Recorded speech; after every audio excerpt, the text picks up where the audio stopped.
How are you all doing? Of course, I'll not be able to know that, so I really hope you are doing fantastic. We are going to talk about a very important yet extremely boring topic called work-life balance. Tell me how many times these things have happened to you. All right? It's a weekend, you are enjoying your time with your family, and that's when your phone makes a ting. That could be an email or Slack from someone in your company, maybe your manager, or some liberated soul who do not respect others' time. And then you, another liberated soul, feels the urge to reply to that email or Slack right away, even though it is a weekend. Situation number two, you are on a vacation and then you are typing your out of office message like this: I'll be on vacation from this date to this date. If anything urgent, contact me on my mobile phone, and you are giving that number there. Situation number three, your wife, your husband, your dad, your mom, or someone in your family ask you to do something, but you refuse to do that, telling that, sorry, I'm busy with my work, even though it was not a working day. Now you get a sense of where you stand in the work-life balance graph altogether, right? Let's go ahead and burst some myths that we have around work-life balance. One, working overtime gives me recognition. Of course, when you work overtime, your manager may entitle you as the hard worker or the go-to person for everything. But for how long, bro? Maybe until your manager moves out of the company, or maybe until you move out of the company, or if none of these happens, maybe until you make that next big mistake, and that big mistake becomes the explanation of why you didn't get a performance hike this time. You are trying to do something that can be easily washed off.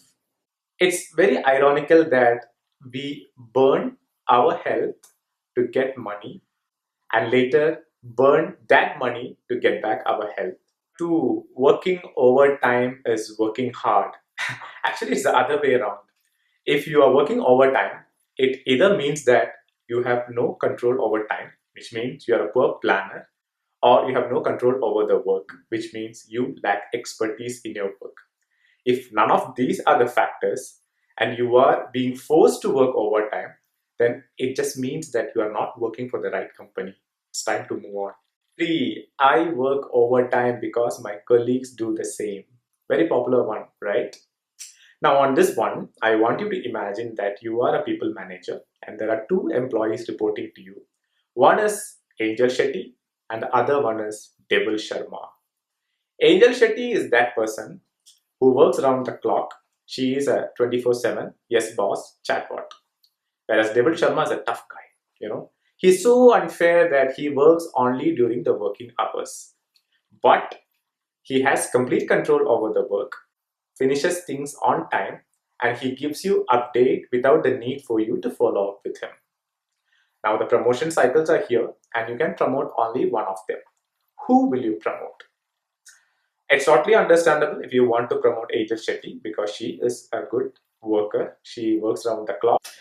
But no amount of promotion or increments is going to make Angel stay in the company for long because she is burnt out. At some level, she is just finding the next best reason to move out of the company. And this is not just with her, this is with every human beings. We all get burnt out and we all quit at some point when our body gives up. Now, you don't believe me, you still think that Angel is going to stay in the company. She is not going to get burnt out and all. But there is another problem, right? Devil Sharma will come to you with a very simple question. Mr. Moron, give me one good reason why I cannot be promoted. What will you say? You know that this guy has complete control over his work. He has the skill, he has the knowledge. Will you just tell him that I'm not promoting you because you don't work beyond your working hours? No, you'll not do that. You'll not mess up with this guy. It's not because who he is or what he is. It's just because he has earned your respect through his work. I repeat, he has earned your respect through his work. And that's where we all need to get to. Impress by giving 100% of our effort, not 100% of our time. If you're still watching the video, I assume that you are convinced with whatever I have said, or that your hands are not free to close the video. In either case, let's move on to find the easiest way to get work-life balance. This is where you're going to hate me a little bit because what I'm going to say is nothing unique, nothing new, and nothing of a magic. The easiest way to find work-life balance is to track what you do. To track what you do. And how do you do that? Using one of the greatest inventions of our time, it's called Microsoft Excel. Or you could use Excel on the wheels, which is Google Spreadsheets. You are going to log whatever you do on a daily basis on a spreadsheet. Now, hold on. Don't go away telling me that I don't have the time to track my time. I'm not going to ask you to do this for a lifetime. I'm just asking you to do this for a few days. And I'm not putting a number like 21 days or 90 days or anything. I would suggest to do this at least for 15 days, but it's totally up to you until the point you get that clarity on where your time goes exactly.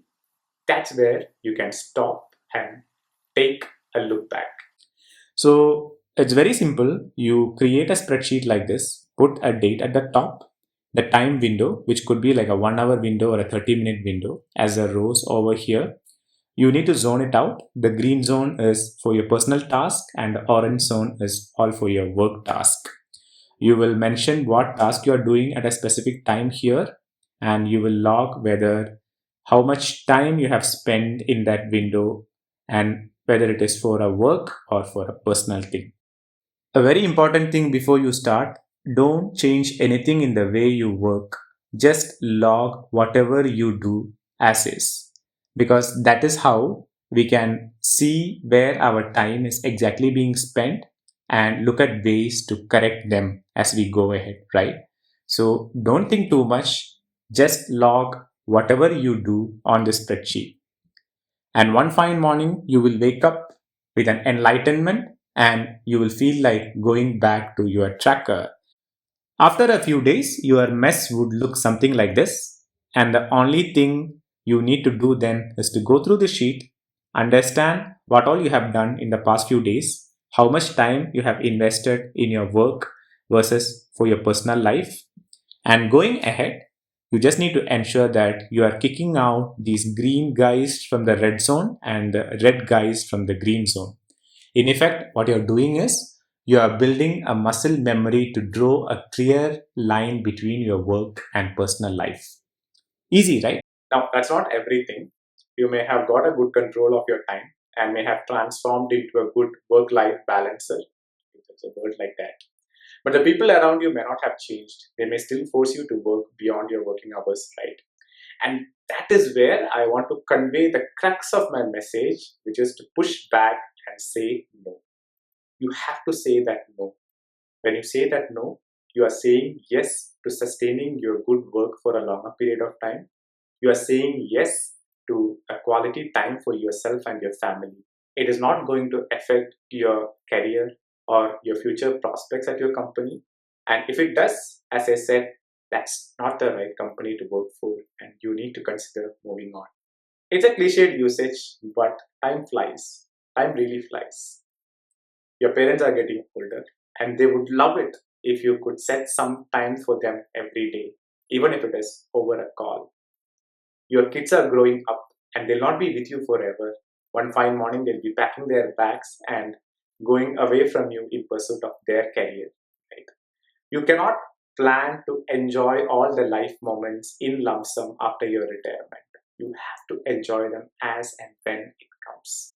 And I want to stress, spending quality time with family doesn't mean a vacation once or twice in a year.